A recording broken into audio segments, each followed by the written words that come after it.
பெங்களூர்ல அதுவும் அபார்ட்மெண்ட் மாதிரி நீங்க ஃப்ளாட் பார்க்குறீங்க ரெண்ட்டுக்குன்னா, ரெண்ட் வந்து முன்ன பின்ன இருக்கும் அந்த ஏரியா பொறுத்து.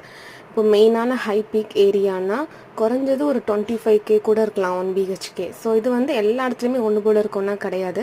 ஸோ அதை பற்றி நான் டீட்டெயிலாக ஒரு வீடியோ ஆல்ரெடி போஸ்ட் பண்ணியிருக்கேன். உங்களுக்கு டைம் இருந்துச்சுன்னா நீங்கள் செக் பண்ணி பார்க்கலாம்.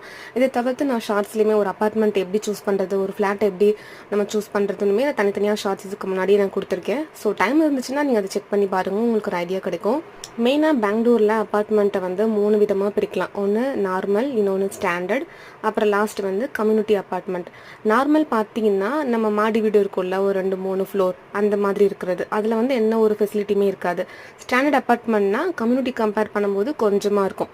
கம்யூனிட்டி அப்பார்ட்மெண்ட்னா எல்லா ஆம்பியன்ஸுமே இருக்கும். ஸ்விம்மிங் பூல்லேருந்து ஜிம்லேருந்து எல்லாமே இருக்கும். ஸோ இந்த மாதிரி 3 கேட்டகரியில் நமக்கு அந்த ரெண்ட் வந்து சேஞ்ச் ஆகும். அப்கமிங் ஷார்ட்ஸில் நான் டீட்டெயிலாகவே உங்களுக்கு ஆட் பண்ணுறேன். ஸோ உங்களுக்குமே ஒரு ஐடியா கிடைக்கும்.